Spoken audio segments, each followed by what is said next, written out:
धन्यवाद हो कि एक बार फिर हम मिल सके इस प्रकार बाइबल अध्ययन के लिए। हम गलातियों की पत्री से अध्ययन करते आ रहे हैं और हम आज भी उसी पत्री से अध्ययन को आगे बढ़ाएंगे। हम निकालेंगे गलातियों की पत्री और उसका 5वां अध्याय।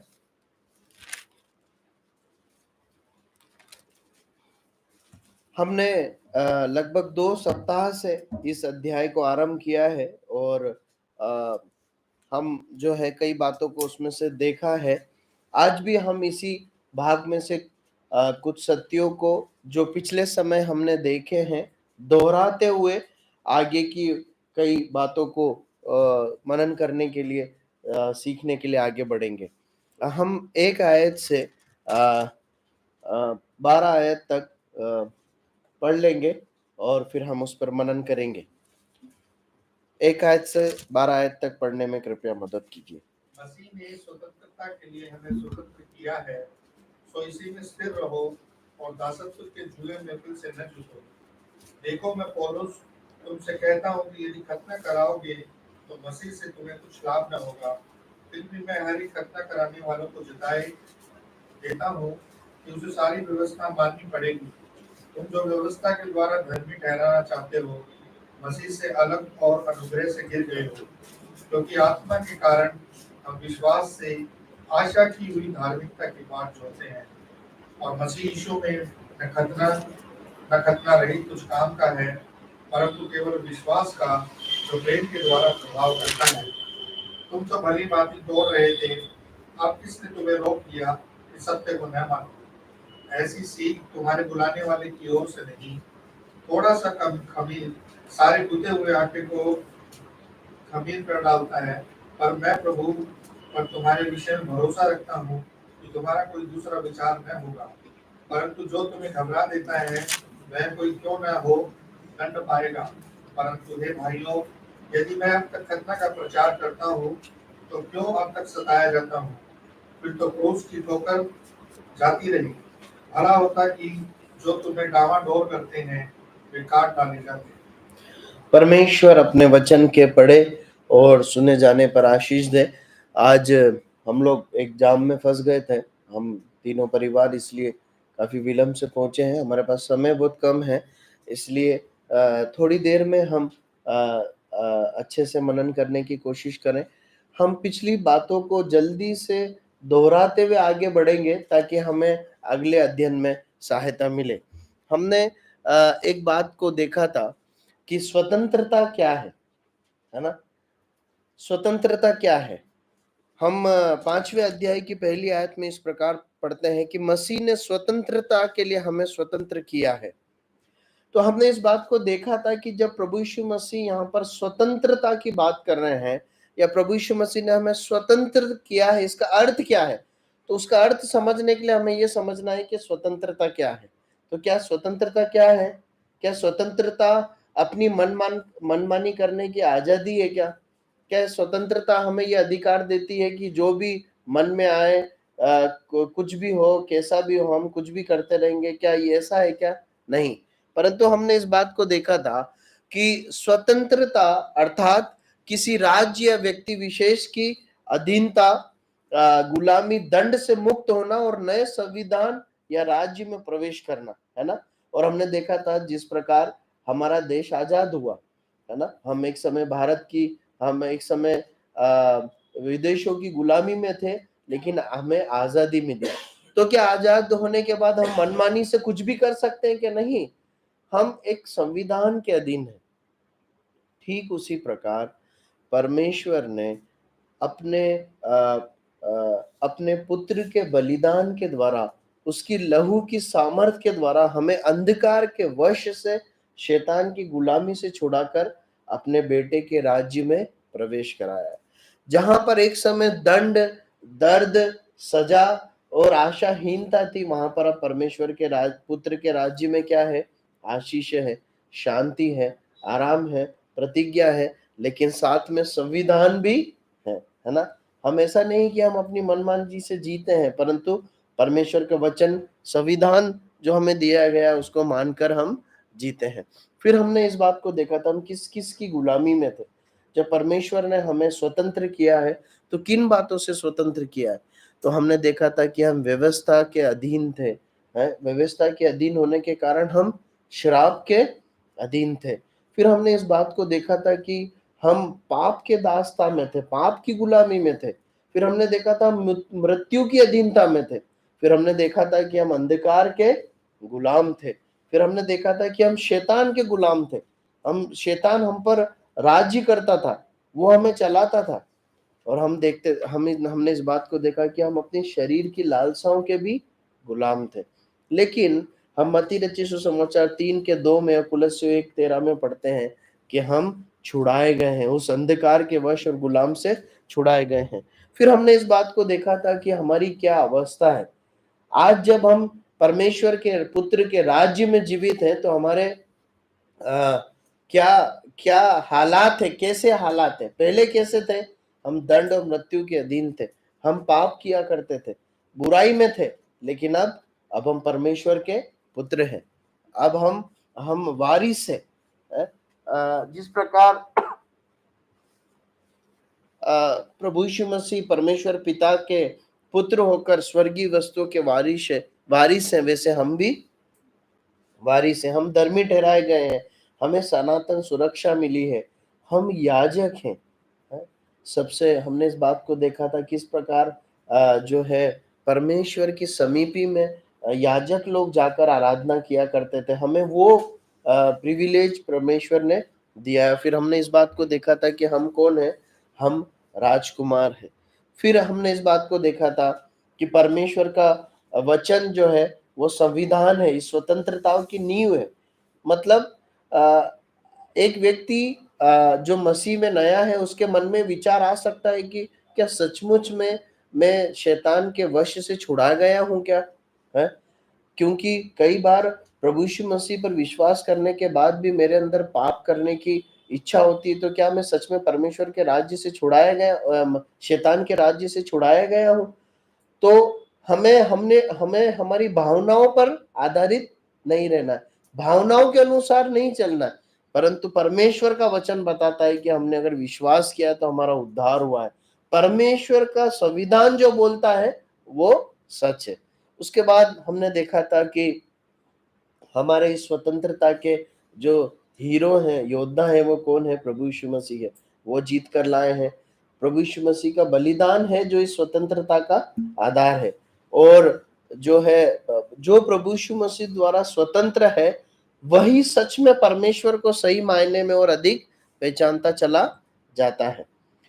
अब आज हम कुछ विषयों पर इसी बातों में से कुछ बातों को देखते हुए आज के मनन को समाप्त करेंगे।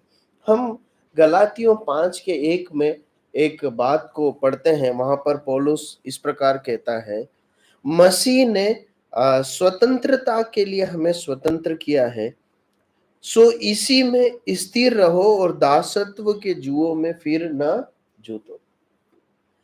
देखिए पौलुस गलातिया की कलीसिया को बता रहा है कि प्रभु यीशु मसीह ने तुम्हें स्वतंत्र कर दिया स्वतंत्रता के लिए। अब उसमें क्या करना है? उसमें स्थिर स्थिर बने रहना है। उस स्वतंत्र अवस्था में स्थिर बना रहना। इसका मतलब क्या है?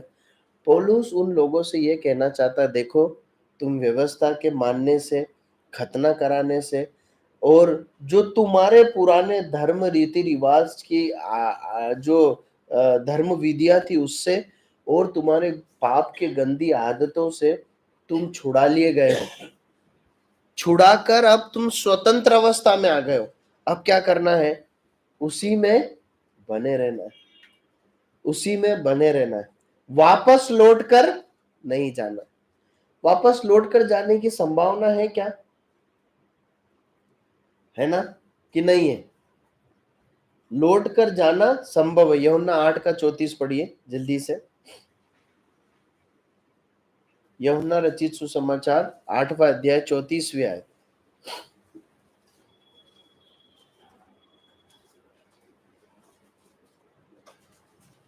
यीशु ने उनको उत्तर दिया, मैं तुमसे सच सच कहता हूँ कि जो कोई पाप करता है वह पाप का दास है। जो कोई पाप करता है वो पाप का दास है। एक विश्वासी पाप कर सकता है क्या?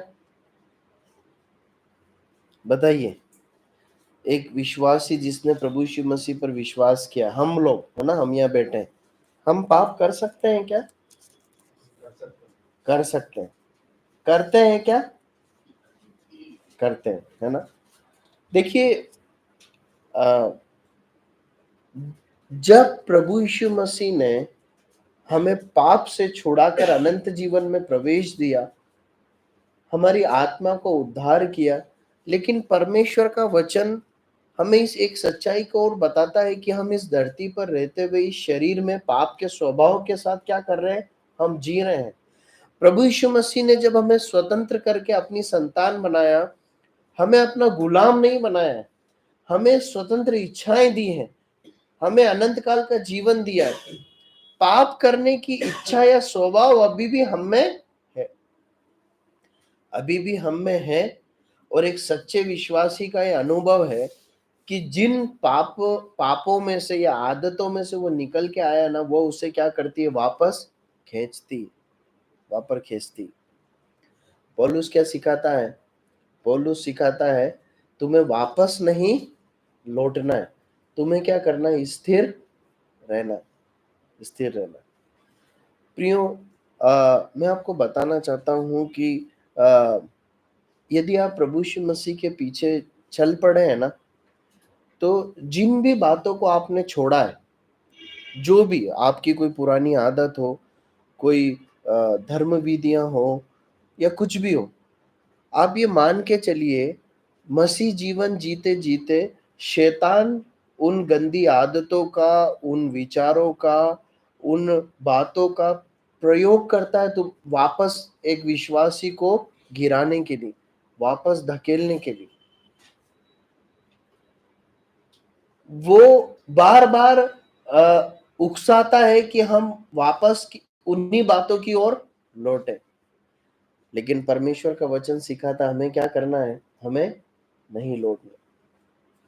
मैं आपको बताना चाहता हूं कि आप कितने भी समय प्रभु अपने मसीह जीवन का गुजार लें, ये एक चुनौती हमेशा आपके जीवन में बनी रहेगी। लेकिन जो परमेश्वर के वचन को पढ़ने में, कलीसिया की सहभागिता में, परमेश्वर के प्रति आज्ञाकारिता में, समर्पण में जीते हैं ना, वो जो खिंचाव है ना, उनके लिए बहुत ज्यादा प्रभाव उन्हें नहीं कर पाता, प्रभावित नहीं कर पाता। मतलब शैतान प्रलोभन तो भेजता है, लेकिन वो उस पर जय पा पाते हैं। प्रभु सहायता करे। देखिए, यूहन्ना 3, पहला यूहन्ना 3 का 6 और 9 और 10 पढ़िए जल्दी से। जो कोई उसमें बना रहता है वो पाप नहीं करता, जो कोई पाप करता है उसने ना तो उसे देखा है और ना उसे जाना है। जो कोई परमेश्वर से जन्मा है वो पाप नहीं करता, क्योंकि उसका बीज उसमें बना रहता है, और वह पाप कर ही नहीं सकता, क्योंकि परमेश्वर से जन्मा है। इसी से परमेश्वर की संतान और शैतान की संतान जाने जाते हैं। जो कोई धर्म के काम नहीं करता वो परमेश्वर से नहीं, और न वह जो अपने भाई से प्रेम नहीं। देखिए, शैतान की संतान और परमेश्वर की संतान दोनों की अलग अलग पहचान है ना, है ना, स्पष्ट लिखा है ना। देखिए, परमेश्वर का वचन किस प्रकार इस संसार को दो भागों में बांटता है। इस संसार में जो भी लोग जी रहे हैं, उनको दो भागों में परमेश्वर का वचन बांटता है। या तो वो परमेश्वर की संतान होकर जी रहे हैं, या तो वो शैतान की संतान होकर जी रहे हैं। कैसे पहचानेंगे कौन परमेश्वर की संतान है और कौन परमेश्वर की संतान नहीं है? वहां क्या लिखा है? वहां लिखा है,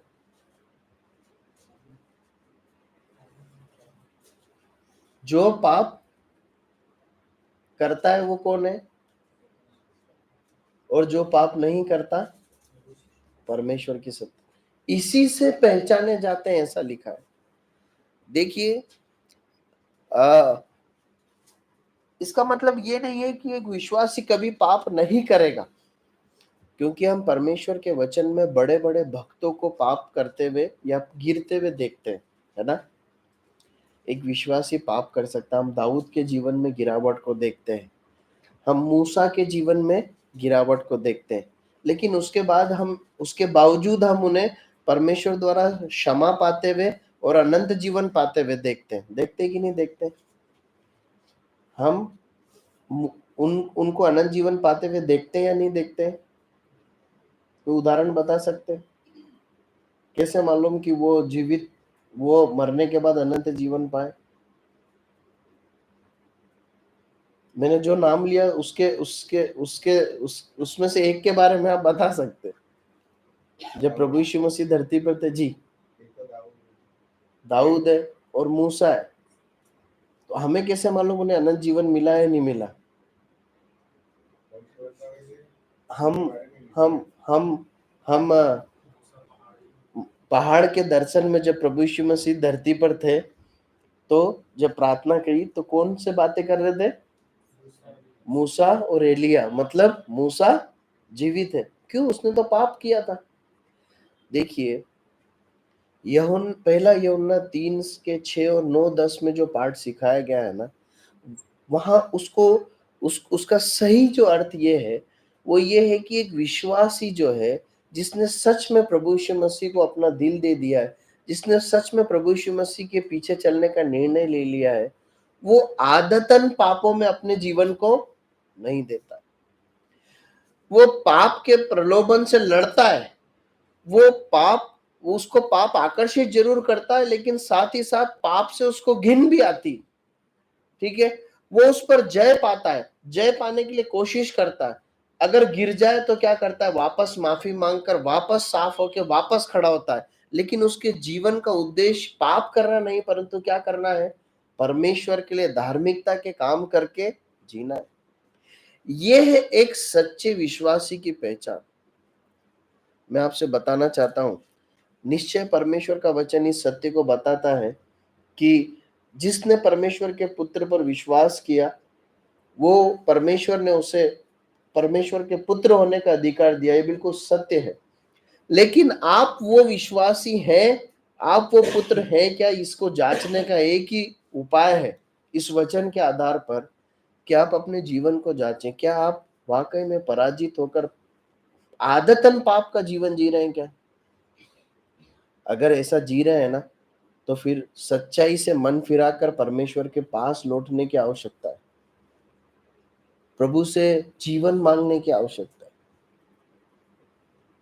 और अगर ऐसा ऐसा है तो अपने उद्धार के विषय में सोचने की आवश्यकता है। प्रभु से पूछने की आवश्यकता है, प्रभु कहाँ समस्या है? देखिए, ऐसा हो नहीं सकता कि हम एक तरफ परमेश्वर की संतान होने का दावा भी करें और दूसरी तरफ हम मनमानी का जीवन पाप में भी जिए। ये संभव नहीं है, यह संभव नहीं है। प्रभु सहायता करे। देखिए, ये जो संदर्भ है ना, ये संदर्भ है झूठी शिक्षाओं और पुरानी व्यवस्था और खतना की ओर लौटने का। इसलिए हम संदर्भ में वापस लौट आते हैं। अब मैं थोड़ा संदर्भ से व्यवहारिक जीवन की ओर चले गया। वहां पर पौलुस कहता है कि वापस उस गुलामी में मत लौटो।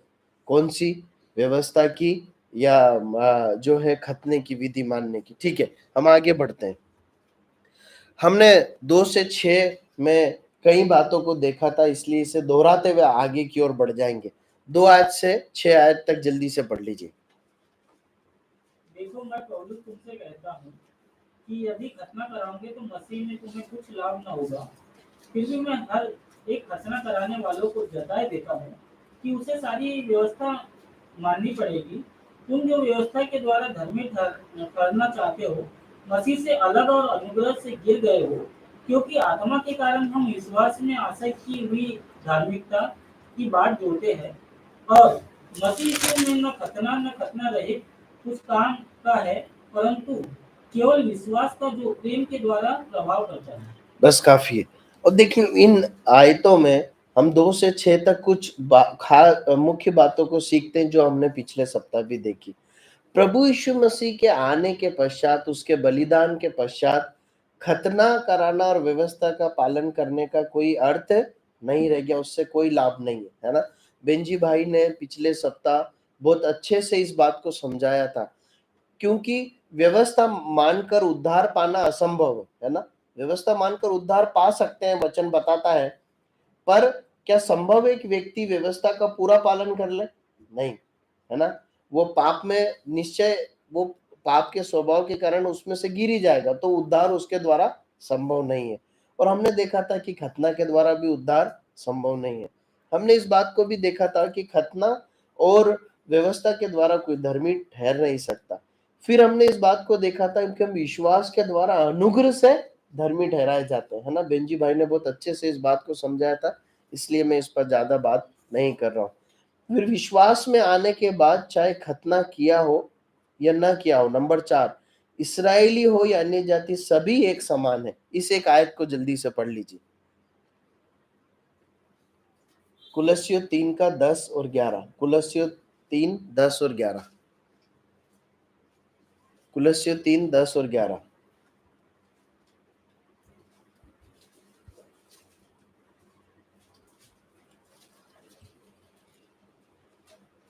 अब नए मनुष्यत्व के पहन लिया है, जो अपने सृजनहार के स्वरूप के अनुसार ज्ञान प्राप्त करने के लिए नया बनता जाता है। उसमें न तो यूनानी रहा, न यहूदी, न खतना रहित, न जंगली, न स्कूती, न दास और न स्वतंत्र, केवल मसीह सब कुछ और सब में है। धन्यवाद भाई। देखिए वहां पर लिखा है कि एक नया नया स्वरूप, नया जीवन हमें दिया गया। प्रभु यीशु मसीह पर विश्वास करने के बाद परमेश्वर हर एक जाति धर्म के लोगों को एक विश्वासी के रूप में, कलीसिया के झुंड के रूप में देखता है। देखिए अब वहां पर लिखा है ना कोई यूनानी रहा, है ना, ना कोई यहूदी रहा।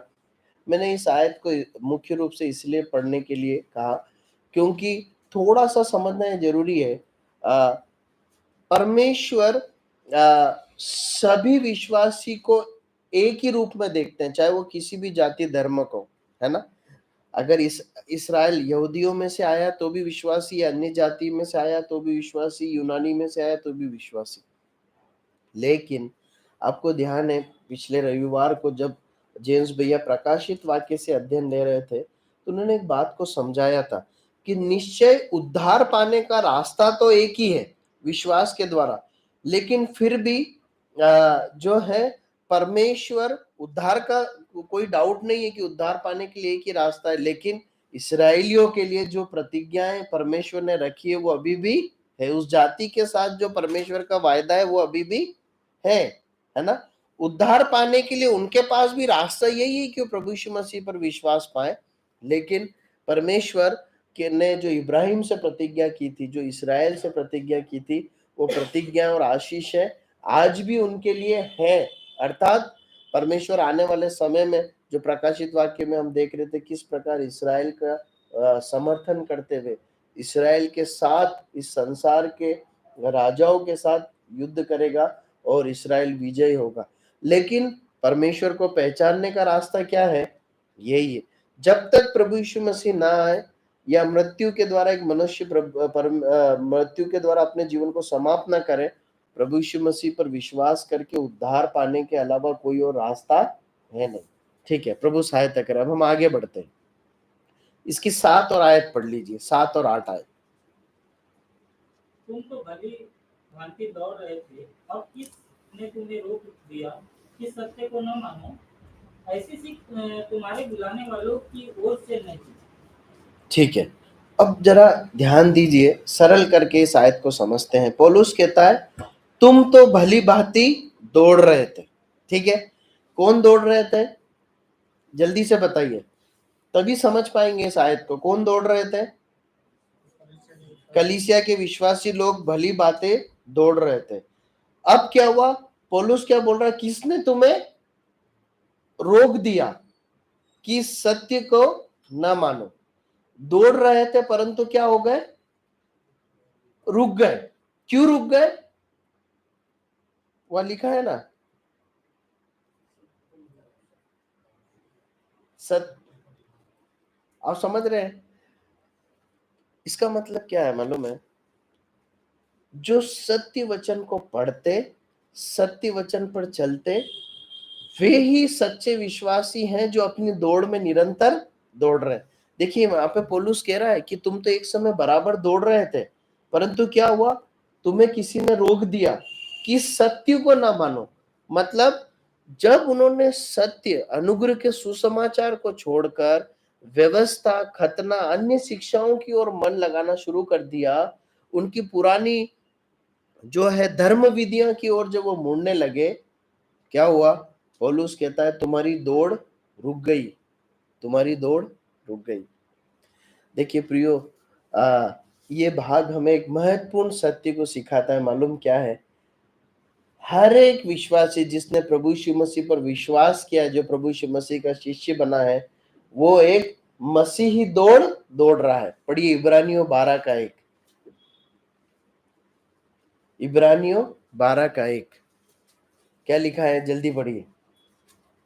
इस कारण जबकि गवाहों का ऐसा बड़ा बादल हमको घेरे हुए है, तो आओ हर एक रोकने वाली वस्तु और उलझाने वाले पाप को दूर करके वह दौड़ जिसमें हमें दौड़ना है, धीरज से दौड़े।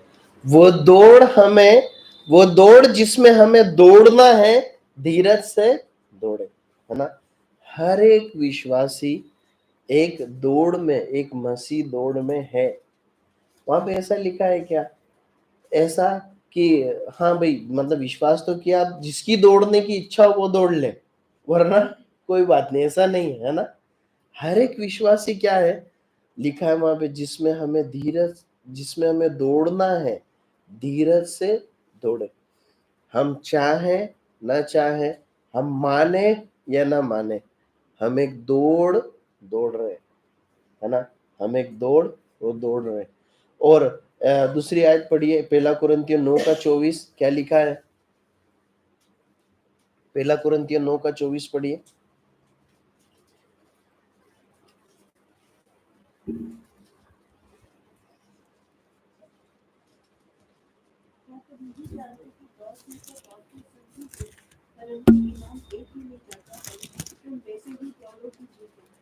देखिए यहाँ पर इस पत्री को भी कौन लिख रहा है, पौलुस लिख रहा है, हाँ?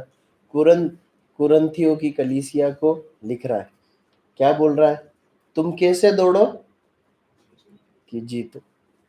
देखिए हमें है ना जीतने के लिए दौड़ना, जीतने के लिए दौड़ना, दौड़ रहे हैं, है। देखिए इस संसार में ना कई प्रकार की दौड़े होती हैं। आप बता सकते हैं क्या कितने प्रकार की दौड़ है? मैं उम्मीद करता हूँ कम से कम 2 प्रकार की दौड़ तो आप जानते ही होंगे। कितने प्रकार की दौड़े होती? रन, रन है ना, रनिंग होती है। क्रिकेट में दौड़ते हैं, नहीं, दौड़ दौड़ की बात हो रही। क्रिकेट में दौड़ते हैं वो तो क्रिकेट खेलना हो गया, रेस, हाँ हाँ, एक मैराथन होता है, और जी रिले होता है, और स्लो रेस होती है। और हुसैन बोल्ट का कौन सी दौड़ दौड़ता है? अरे 100 मीटर भी होता है ना। मेन दौड़ तो वही होती है ना, सीधे दौड़ जाओ, ठीक है। तो मुख्य रूप से 2 दौड़ हो गई, देखा जाए तो वो टाइप्स ऑफ रन होते हैं। दौड़, वो बाधा दौड़ भी होती है जिसमें बीच में कूदना भी है। रिले में 4 लोग दौड़ते हैं, वो पास ऑन करते हैं, ठीक है। एक 100 मीटर होता है, एक 500 मीटर होता है, लगातार दौड़ना। और एक मैराथन होता है। मैराथन किसी ने दौड़ा है क्या आप? मैराथन में और 100 मीटर में क्या अंतर है? मैराथन में आराम से हाजिरी भराते हुए जाओ, 2 घंटे में पूरी करके घर आ जाओ, ठीक है ना। सर्टिफिकेट भी मिल जाता है, सब कुछ हो जाता है, क्योंकि आप सम्मिलित हो। परमेश्वर का वचन यहाँ पर हमें ऐसी एक दौड़ के विषय में नहीं बता रहा है, एक ऐसी दौड़ के विषय में बता रहा है जिसे बहुत निष्ठा के साथ, जो समर्पण के साथ, जो जो जो अब हम ओलंपिक में जैसे देखते हैं 100 मीटर, 500 मीटर, ऐसी दौड़ के विषय में बताता है जो दौड़ना है और जीतना है। इब्रानियों की पत्री 12वां अध्याय 1 आयत में हम पढ़ते हैं कि उस दौड़ में से हमें कुछ चीजें रोकती है। देखिए वहां पे ऐसा लिखा है, हर एक रोकने वाली वस्तु और उलझाने वाले पाप को दूर करके दौड़ना। प्रियो, आ, आपकी और मेरी जिम्मेदारी है उस दौड़ को जीतना। अब उस दौड़ में कौन रोकता है मालूम? उलझाने वाले पाप रोकते हैं। देखिए शुरू में हमने इस बात का जिक्र किया था, जिस स्वतंत्रता में हम हैं उसमें स्थिर रहना। अभी हम देख रहे हैं कि उस स्थिरता में हम कहीं की ओर, लक्ष्य की ओर दौड़ रहे हैं, है ना? हम उस लक्ष्य की ओर जो दौड़ रहे हैं, उस लक्ष्य की ओर दौड़ते समय कुछ चीजें रोक सकती। क्या है? उलझाने वाले पाप है, रोकने वाली वस्तु है। प्रियो, हमारे जीवन के वैचारिक जीवन, हमारी कुछ आदत, हमारे पुरानी कुछ शिक्षाएं, ये सब हमारे जीवन का आलस हमें इस दौड़ से रोक सकता है। हमें क्या करना है? उन्हें हटाना है और धीरज के साथ दौड़ना है। वापस गलातियों की पत्री में आ जाइए और उसकी 9वीं आयत पढ़िए, 5 का 9। गलातियों 5 का 9। हाँ, थोड़ा सा खमीर सारे गूंदे हुए आटे को खमीर कर डालता है। 10 भी पढ़ लीजिए। मैं प्रभु पर तुम्हारे विषय में भरोसा रखता हूँ कि तुम्हारा कोई दूसरा विचार न होगा, परंतु जो तुम्हें घबरा देता है वह कोई क्यों न वो दंड पाएगा। ठीक है, हम समाप्त करेंगे जल्दी से। देखिए 10वीं आयत में लिखा है कि 9वीं आयत में लिखा है, थोड़ा सा खमीर सारे गूथे हुए आटे को खमीर बना डालता है। थोड़ी सी गलत शिक्षा या थोड़ा सा पाप के साथ समझौता या कोई एक दो आदत भी हमें क्या कर सकती है? हमारे पूरे मसीह जीवन को बर्बाद कर सकती है ना? देखिए हम एक बहुत जीवंत उदाहरण देखते हैं, पढ़ने का समय नहीं है। हनन्या सफीरा के जीवन में हम देख सकते हैं और हम आकान के जीवन में देख सकते हैं, है ना? हनन्या सफीरा ने क्या किया था पता है? आप अगर प्रेरितों के काम 5 का 2 पढ़ेंगे ना, तो वहां पे क्या लिखा है? कोई पढ़ सकते हैं क्या जल्दी से? मैं आपके लिए पढ़ता हूँ, प्रेरितों के काम 5 का 2। ध्यान से सुनिए कि वहां क्या लिखा है। और हनन्याह नाम एक मनुष्य और उसकी पत्नी सफीरा ने कुछ भूमि बेची और उसके दाम में से कुछ रख छोड़ा। कुछ रख छोड़ा, समझ रहे हैं आप? बहुत सारे में से अपने लिए कितना रख छोड़ा? थोड़ा सा। परिणाम क्या हुआ? दोनों की मृत्यु का कारण ठहरा। वचन क्या सिखाता है? थोड़ा सा समझौता, थोड़ा सा पाप हमें नाश कर देता हमारे जीवन को। आकान ने क्या किया था? बहुत सारी लूट में से थोड़ा सा रख लिया था। देखिए परमेश्वर का आत्मा है ना, बहुत खरा है। यहोशू 7 का 1 में ना, क्यों क्यों मैं आपको प्रोत्साहित कर रहा हूँ कि वचन पढ़े, ताकि आपको सीधे वचन आपसे बात करे। यहोशू 7 का 1 पढ़िए,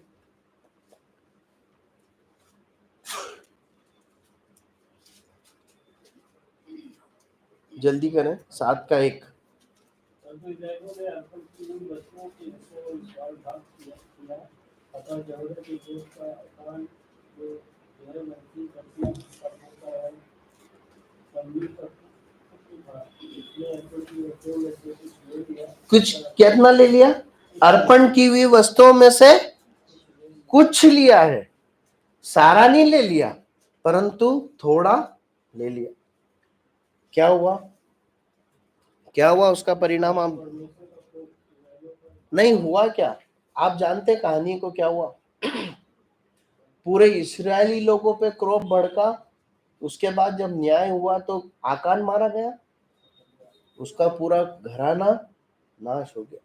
मैं आपको बताना चाहता हूँ, यदि आप किसी लापरवाही समझौते के साथ, पाप के समझौते के साथ, कोई गंदी आदत के साथ, पुरानी गलत शिक्षाओं के समझौते के साथ जिएंगे ना, आप अपना अपना जीवन तो बर्बाद करेंगे ही करेंगे। आप अपने साथी, हो सकता है साथी, दोस्तों, कलीसिया, परिवार, न जाने किसको लपेटे में ले लेंगे। प्रभु सहायता करें। हम आगे बढ़ते हैं।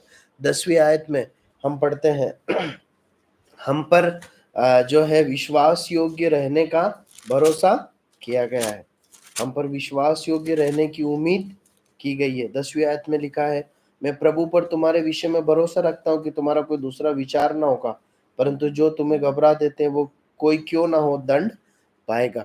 हमें स्थिरता में बने रहने का भरोसा परमेश्वर का वचन हमसे करता है। अब 11 और 12 आयत पढ़ के समाप्त करेंगे। परंतु हे भाइयों, यदि मैं अब तक खतना का प्रचार करता हूं तो क्यों अब तक सताया जाता हूं? फिर तो क्रूस की ठोकर जाती रही। भला होता कि वे जो तुम्हें डामाडोल करते हैं वे काट डाले जाते। देखिए, सत्य पर जो चलते हैं ना, उनके जीवन में चुनौतियां आती है, सताए जाते हैं। ये एक महत्वपूर्ण व्यवहारिक पाठ यहाँ पर हम सीखते हैं। पौलुस पहले क्या करता था? यहूदी था। किसका प्रचार करता था? खतना और व्यवस्था का। प्रभु यीशु मसीह के पीछे आकर क्या करने लगा? प्रभु यीशु मसीह का प्रचार करने लगा। क्या आने लगा उसके जीवन में? सताव। पहले दूसरों को घसीटता था, अब लोग उसको घसीट रहे। जो सत्य वचन पर चलते हैं, जो सत्य पर चलते हैं, जो परमेश्वर के लिए जीना चाहते हैं, वो संसार की ओर से, समाज की ओर से सताव का सामना करते हैं। उनके विश्वास के कारण सताव का सामना करते हैं। साथ ही अपने पाप करने के प्रलोभन के साथ और गंदी आदतों के साथ भी उनका बार बार क्या होता है? संघर्ष होता है। उनसे चुनौतियों का सामना करना पड़ता है। पौलुस ने ऐसी चुनौतियों का सामना किया, लेकिन क्या हुआ? वो विजयी हुआ। प्रभु सहायता करे। हमारा समय भी समाप्त हुआ, थोड़ा ऊपर भी हुआ। परमेश्वर अपने वचन के पढ़े और सुने जाने पर आशीष दे और इसके अनुसार जीने और करने के लिए हमारी मदद करे। प्रभु के नाम की महिमा।